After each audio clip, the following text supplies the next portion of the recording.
విలువైన విషయం ఏంటి అంటే జీవితాన్ని మీరు అనుకునే విధంగా చాలా తొందరగా మార్చుకోవాలి అంటే మన ఫోకస్ ఏదైతే ఉందో దాన్ని చేంజ్ చేయాలి. ఫోకస్ ఏదైతే ఉందో దాన్ని చేంజ్ చేయాలి, పరివర్తన చేయాలి. ఎలాగంటే నిన్న మనం ఒక కోట్ చెప్పుకున్నాం, wear ever your attention goes energy flows. ఎక్కడైతే మన ధ్యాస వెళ్తుందో అక్కడికే మన శక్తి ప్రవహిస్తుంది. ఎంతగా శక్తి ప్రవహిస్తుందో అంతగా ఆ రూపాలు ధరిస్తాయి, ఆ పరిస్థితి క్రియేషన్ అవుతుంది. అయితే మన ధ్యాస ఏదైతే ఉందో దేనిపైన ఉంది అనేటువంటిది మనం ఆ ధ్యాన సాధన ద్వారా అభ్యాసం ఎలాగో చేస్తాం 10-15 నిమిషాలు. కానీ మన అవేర్నెస్ పెరిగినప్పుడు, మన జాగరూకత పెరిగినప్పుడు మనకు తెలుస్తుంది ఏమని, నేను దేనిపైన ధ్యాస పెడుతున్నాను. సో మోస్ట్లీ రెండే విషయాలపైన మనిషి ధ్యాస పెడతాడు. ఒకటి తన యొక్క ఆత్మ పైన, రెండవది ఈ భౌతిక జగత్తు పైన. నార్మల్గా ఆత్మజ్ఞానం లేనివారు, తమ సొంత ఆత్మ పరిచయం లేనివారు నిరంతరంగా కూడా మనం ప్రాక్టికల్గా అనుభూతి చేసి చూసాం. దినమంతా కూడా ఈ బాహ్య ప్రపంచం గురించి మాత్రమే ఆలోచిస్తూ ఉంటాడు. ఈ బాహ్య ప్రపంచం గురించి ఏం ఆలోచిస్తూ ఉంటాడు? ఏం చెయ్యాలి, ఎలా డబ్బు సంపాదించాలి, ఎలా ప్రాపర్టీ సంపాదించాలి, ఎలా పేరు సంపాదించాలి, ఎలా కష్టాల నుండి బయటకు రావాలి. దినమంతా ధ్యాస మనం చూసినట్లయితే ప్రతి మనిషి యొక్క ధ్యాస అంతా ఇక్కడ ఉంటుంది. అందువల్ల ఏమైపోతుంది అంటే తన యొక్క ఇంటర్నల్ ఏదైతే ఉందో అస్తిత్వం, ఇది ఎక్స్టర్నల్ కదా, ఇది ఇంటర్నల్. లోన అంటే ఎక్కడి నుంచి అయితే తన నమ్మకాలు తను నడిపిస్తున్నాయో, ఎక్కడి నుంచి అయితే తన యొక్క ఆలోచనలు నియంత్రిస్తున్నాయో, ఎక్కడి నుంచి అయితే నిర్ణయాలు తీసుకుంటున్నాడో, ఎక్కడి నుంచి అయితే ఇమోషన్స్ క్రియేట్ అవుతున్నాయో, భావనలు క్రియేట్ అవుతున్నాయో, దాని గురించి అసలు అవేర్నెస్సే లేదు. కేవలం వేరే అంటే అవుట్పుట్ ఏదైతే ఉందో, బయట ప్రపంచం ఏదైతే ఉందో దానిపైనే అవేర్నెస్ ఉంటుంది. కాబట్టి తన గురించి తను తెలుసుకోలేడు, కాబట్టి బయట ప్రపంచాన్ని మార్చుకోలేడు. దీనివల్ల ఏమవుతుంది అంటే దినమంతగా మనం చూసుకున్నట్లయితే ఏదైతే మనం ఎగ్జాంపుల్ చెప్పుకున్నాం, ఒక ఇది మనం కంప్యూటర్ అని చెప్పుకున్నాం, ఇది ప్రింటర్ అని చెప్పుకున్నాం. కంప్యూటర్లో మనం కమాండ్ ఇస్తున్నాం, మనకు తెలియకుండానే కమాండ్ ఇచ్చేసాం, ఇక్కడ ప్రింట్ వచ్చేసింది. ఈ ప్రింట్లో పరిస్థితి ఎలాగా ఉంది? మనం ఆరోగ్యాను ఆరోగ్యంగా ఉండవచ్చు లేదా అనారోగ్యంగా ఉండవచ్చు. పరిస్థితి ఎలా ఉంది? ఆర్థిక సమస్యలతో ఉండవచ్చు లేదా చాలా సంపన్నంగా ఉండవచ్చు. పరిస్థితి ఎలా ఉంది? ఇంట్లో వాళ్ళతో ఎప్పుడు గొడవలతో ఉండవచ్చు లేదా అందరితో చాలా సంతోషంగా ఉండవచ్చు. పరిస్థితి ఎలా ఉంది? సమస్యలు, సామాజిక సమస్యలు నిండుగా ఉన్నాయి లేదా చాలా మంచి ఆ, సమాజంతో కలిసి ఉన్నాం. ఈ విధమైన మన బాహ్య ప్రపంచంలో ఉన్నటువంటి పరిస్థితుల్ని మనం మార్చుకోవాలి అంటే మన ధ్యాస ఎక్కడ ఉంది తెలుసుకోవాలి. ధ్యాస ఎక్కడ ఉంది? మన ధ్యాస ఎక్కడైతే ఉందో, అంటే ధ్యాస బయట ప్రపంచం నుంచి ఉన్నప్పుడు అది ఇక్కడ మోస్ట్లీ 99% మనం నెగిటివిటీ చూస్తాం. ధ్యాస అంతా కూడా మనకు నెగిటివిటీ పైనే వెళ్తుంది. ఎవరు ఎలా నడుస్తున్నారు, ఎవరిలో ఏ విధమైనటువంటి లోపాలు ఉన్నాయి అనేటువంటి చెడు విషయాల పని ఎక్కువగా మన ధ్యాస ఉంటుంది. మన లోపలి విషయం పైన, మన అంతరాత్మ పైన మన ధ్యాస ఉండదు. మోస్ట్లీ ఏం చేస్తాం మనిషి అంతా కూడా తను ఏదైతే ఇప్పుడున్నటువంటి పరిస్థితి అనుకోండి, ఫిజికల్గా వ్యాధుల బారిన పడ్డాడు లేదా ఫైనాన్షియల్ ప్రాబ్లమ్, దీనికి కారణం ఏంటి? నిన్నటి భూతకాలంలో చేసినటువంటి ఆలోచనల ఫలితం. ఎస్, అర్థమవుతుందా? ఈ రోజున్న పరిస్థితి నిన్న మనం చేసినటువంటి ఆలోచనలు, నిర్ణయాల ఆధారంగా ఇప్పుడు ఇది క్రియేట్ అయింది. నేను ఇప్పుడు దీన్ని చేంజ్ చేయాలి, దీన్ని ఇప్పుడు పరివర్తనం చేయాలి, బాగు చేసుకోవాలి. దానికోసం ఏం చేయాలి? మొట్టమొదట ఎలాగో నిన్న చేసినటువంటి పరిస్థితులు ఇప్పుడు తొందరగా మారవు.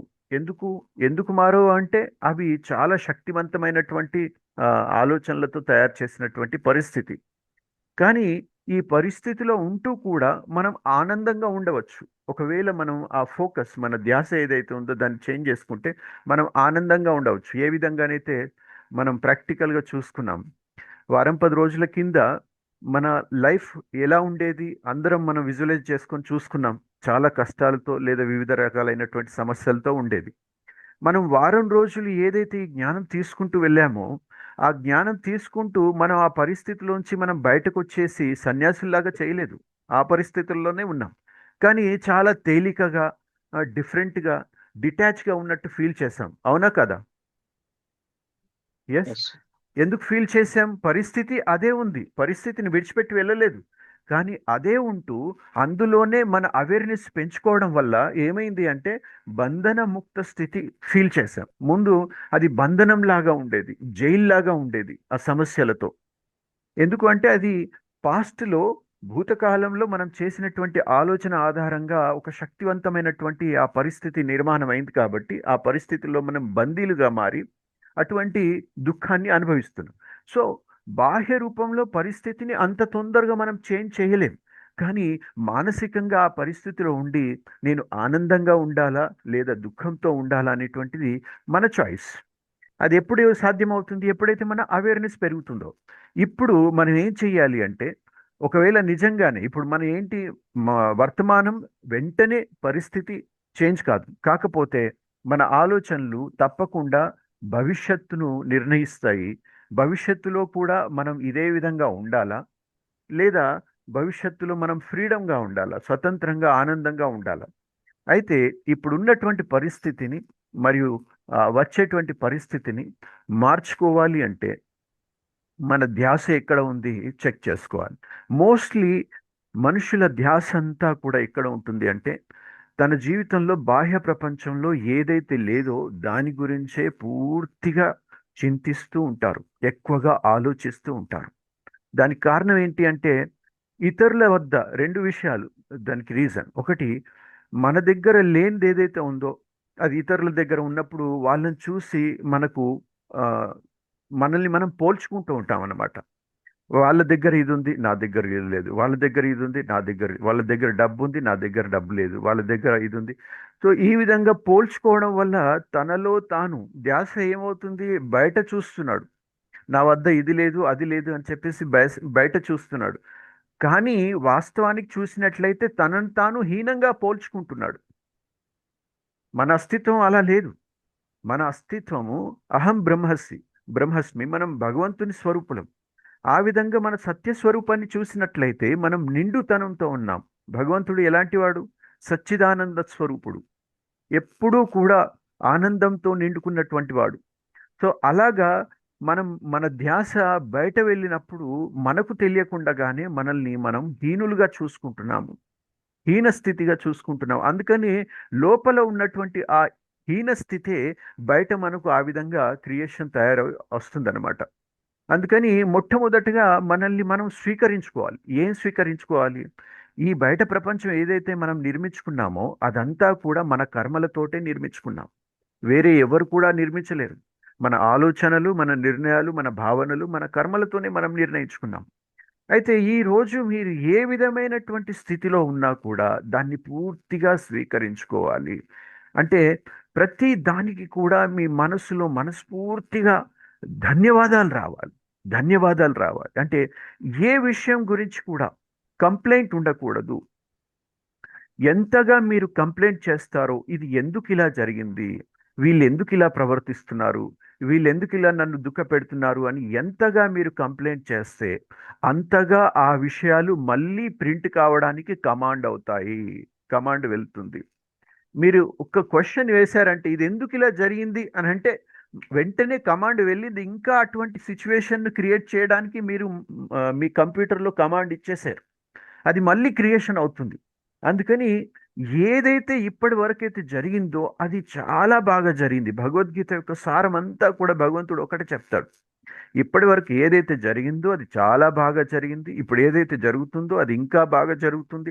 రేపు జరగబోయేది అంతకంటే కూడా చాలా బాగా జరుగుతుంది అనేటువంటిది మనం స్వీకరించినప్పుడు మనం క్రియేట్ చేసుకున్నటువంటి పరిస్థితి అది మన శక్తితోటే మనం క్రియేట్ చేసుకున్నాం కాబట్టి దాన్ని స్వీకరించుకున్నప్పుడు మన గురించి మనం ఒక శ్రేష్ఠ భావన తీసుకొస్తాం. తీసుకొచ్చి ఎప్పుడైతే మనం అన్నీ బాగున్నాయి అని చెప్పేసి స్వీకరిస్తామో, ప్రెజెంట్లో మీరు ఉన్న స్థితి తో కూడా మీరు చాలా సంతోషంగా ఉన్నారు. మరియు రేపు నిర్మించుకోబోయేటువంటి పరిస్థితి గురించి కూడా మీ మైండ్కి మంచి కమాండ్ ఇస్తున్నారు. అంటే ఇప్పుడు సంతుష్టంగా ఉన్నారు అంటే దాని అర్థం రేపు కూడా సంతుష్టంగా కావాలి అని చెప్పేసి మీ మైండ్లో మీకు తెలియకుండానే కమాండ్ వెళ్తుంది.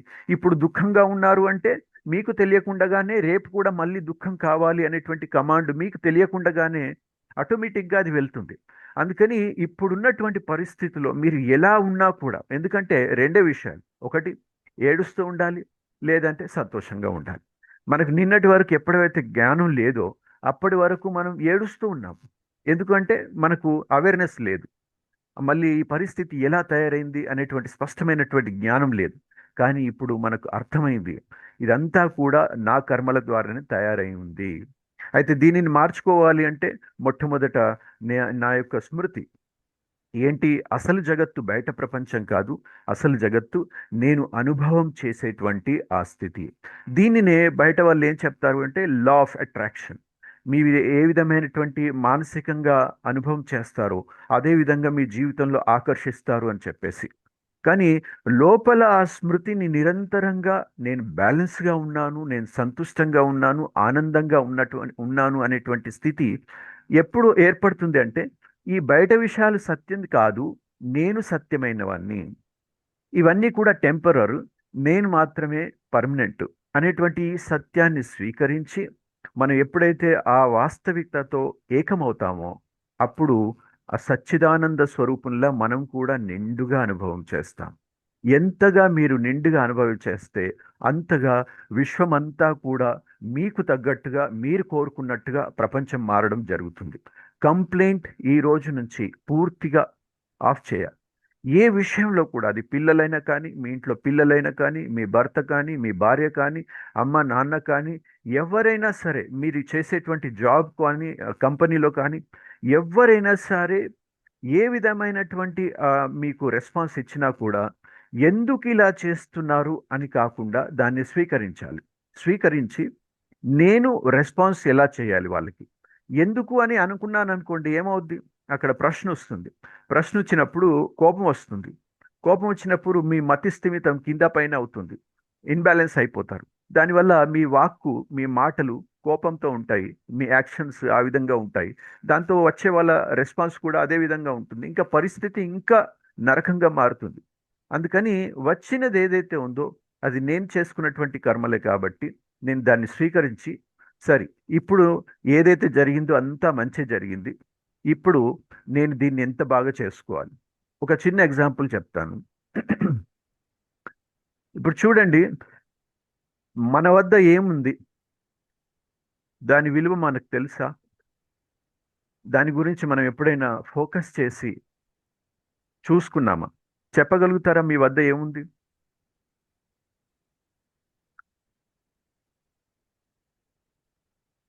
చెప్పండి, ప్రతి ఒక్కరు చెప్పాలి ఈరోజు. మీ వద్ద అన్నీ ఏముంది? అన్నీ ఉన్నాయి సార్. అన్నీ ఉన్నాయి. అన్ని అంటే స్పష్టం కావాలి. అంటే హెల్త్ ఉంది. హెల్త్ ఉంది, గ్రేట్. హెల్త్ ఎస్, ఉంది. హెల్త్ ఉంది, ఫైనాన్సెస్ బాగున్నాయి. బాగుంది. ఎస్, ఓకే, మైండ్ కూడా ఉంది, కాకపోతే కొంచెం డిస్టర్బ్డ్ గా ఉంది. Okay, and of course okay. Relations అన్నీ ఉన్నాయి మనకి. అవును, రిలేషన్స్ కూడా బాగున్నాయి. Yeah. ఇంకా ఎవరు చెప్పగలుగుతారు, ఇంకేమున్నాయి మన వద్ద? సార్, మన వద్ద ఏంటి అంటే అన్ ఆ, అన్నిటికంటే ఎక్కువగా ఆలోచన శక్తి ఉంది సార్. చాలా సంతోషం కదా.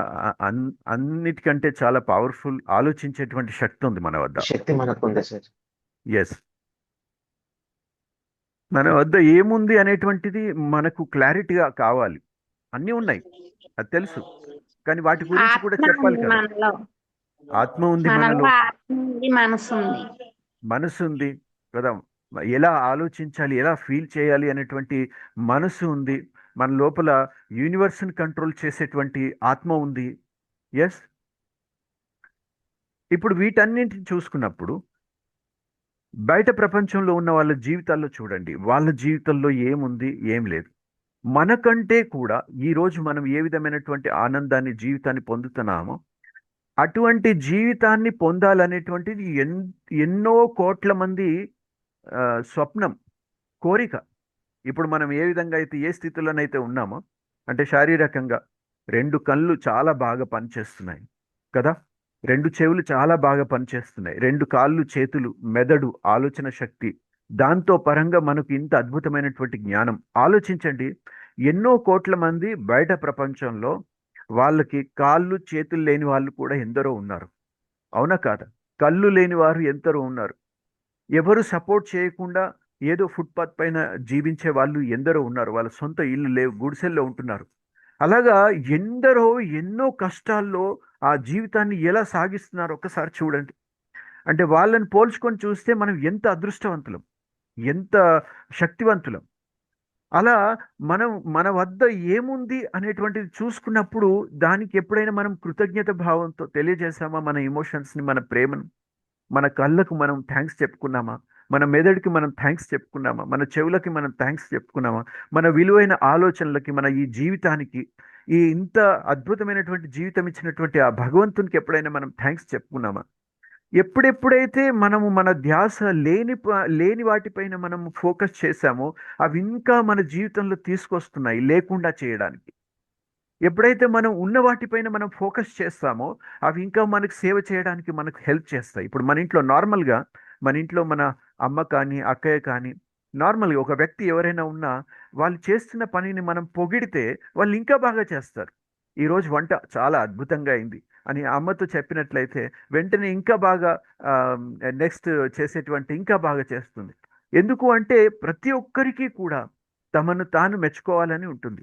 అదేవిధంగా మన శరీరం మనకి ఇంకా హెల్ప్ చేయాలి, మన ఆత్మ ఇంకా మనకు వెంబడి మనకు సపోర్ట్ చేయాలి, మన సమాజం మనకు సపోర్ట్ చేయాలి అంటే ఉన్న వాటిని మనం చాలా బాగా వాటికి కృతజ్ఞతతో నిండి ఉండాలి. ప్రతి క్షణం ఎంత బాగా మీరు కృతజ్ఞతతో ఉంటారో అంత బాగా అవన్నీ కూడా మీకు సపోర్ట్ ఇస్తాయి. ఎంతగా లేని వాటిపైన మీరు ఫోకస్ పెడతారో అంత బాగా మీ పరిస్థితి దయనీయంగా మారుతుంది. దాంట్లోంచి మనం ఎప్పటికీ బయటకు రాం. సో వర్తమానాన్ని మరియు భవిష్యత్తును మనం పరివర్తన చేసుకోవాలి అంటే, చేంజ్ చేసుకోవాలి అంటే ఈ రోజు నుండి ఉన్నవి ఏదైతే ఉందో వాటిని ఫీల్ చేయండి. మనంత అదృష్టవంతులు ఈ ప్రపంచంలో ఎవ్వరూ లేరు. మనకున్నటువంటి సాధనాలు మరియు ఉన్నటువంటి ఈ అవకాశాలు ఈ ప్రపంచంలో ఎంతో మందికి వాళ్ళ దగ్గర లేదు. సో ఈ విధంగా ఈరోజు మనం మన ఫోకస్ను షిఫ్ట్ చేసుకుందాం. మరియు ఉన్నటువంటి ప్రతి దాని గురించి కూడా మనం కృతజ్ఞత భావంతో ఉందాం. ఏ పని చేస్తున్నా కూడా, మీరు ఏ వ్యక్తితో కలిసినా కూడా మనసులో కృతజ్ఞత భావం ఇవ్వండి.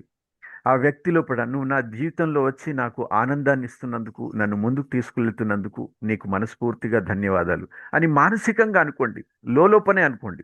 ఇంకా నోటితో చెప్తే ఇంకా బాగుంటుంది, హృదయపూర్వకంగా చెప్తే ఇంకా బాగా రెస్పాన్స్ వస్తుంది. ముఖ్యంగా రాత్రికి పడుకునే ముందు ధ్యానం చేసి మరి ఈ కృతజ్ఞత భావాన్ని అనుభూతి చెందుతూ మీరు మీ మైండ్ని ప్రోగ్రామింగ్ చేసుకోవాలి. ఎందుకంటే రాత్రికి మనం పడుకునే ముందు మనం ఈ జగత్తు నుండి వెళ్ళి యూనివర్స్తో కనెక్ట్ అయిపోతాం. అది మనకు తెలియదు. ఎలా కనెక్ట్ అవుతాం ఏంటి అనేది మళ్ళీ మనం రేపు ఎల్లుండి ఆ సెషన్లో తెలుసుకుందాం. సో ఇప్పుడు ఈరోజు మనం తెలుసుకున్నటువంటి విషయాలు, దినమంతా కూడా నిండు భావంతో ఉండాలి, అదృష్టవంతునిగా మిమ్మల్ని మీరు అనుభూతి చెందాలి. ఉన్న పరిస్థితి ప్రతి ఒక్క విషయానికి, అది ఏ వస్తువు కానీ, మీ వద్ద ఉన్న కారుకి, బైక్కి, సైకిల్కి, వ్యక్తి ఎవరైనా కానీ, తల్లి తండ్రి, భార్య భర్త, పిల్లలు, మరియు జాబ్ ఏదైతే మీరు చేస్తున్నారో ఆ జాబ్ మరియు కంపెనీ, మీరు వేసుకునేటువంటి బట్టలు, మీరు తీసుకునేటువంటి ఆహారము, ప్రతి ఒక్క విషయం గురించి మీ లోపల ధన్యవాదాలు రావాలి. ఈ రోజు నుంచి మన జీవితంలో కంప్లైంట్ పూర్తిగా తీసివేసేయాలి. ఏ విషయానికి కూడా ఇది ఎందుకు జరుగుతుంది అని అనకూడదు. ఓకే, చాలా చాలా సంతోషం. రివిజన్ చేయండి. ఇప్పుడు ఏం మనం చెప్పుకున్నాం, అందరు రివిజన్ చేయాలి ఒక్కొక్క పాయింట్. చెప్పండి మేడం. ఆ, ప్రతి విషయానికి gratitude తో థ్యాంక్ఫుల్ గా ఉండడం అనేది నేర్చుకోవాలి. సో ఇవాళ see your life in a different way where you are only thanking people for whatever you have. చాలా సంతోషం. ఇంకా చెప్పండి. సార్ ఇవాళ నుండి కంప్లైంట్ చేయకూడదు. ఏదైనా యాక్సెప్ట్ చేస్తూ దాన్ని క్వశ్చన్ మార్క్ చేయకుంటూ యాక్సెప్ట్ చేస్తూ ప్రతిదీ తీసేసుకోవాలి సార్. కదా ఇప్పుడు న్యాయస్థానంలో ఒక మంచి విషయం మీరు ఎప్పుడైనా మూవీస్లో కూడా చూసి ఉండొచ్చు. ఎలా అంటే ఎవరైతే దోషి ఉంటాడో వాడు అడుగుతున్నాడు అనుకోండి న్యాయమూర్తిని, "ఆ, అయ్యా దీనికి నాకు ఇంత శిక్ష ఏంటి" అని. న్యాయమూర్తి ఏం చేస్తాడంటే ఇంకొక 2 నెలలు నీకు పొడిగించి రాస్తున్నానని చెప్పి అంటాడు. అతను ఇంకా అడిగాడు, "అయ్యో ఇంత అన్యాయమా, ఇంకొక 6 నెలలు నీకు పొడిగించి శిక్ష వేస్తున్నానని." ఎంతగా అడిగితే అంత శిక్ష పెరుగుతుంది.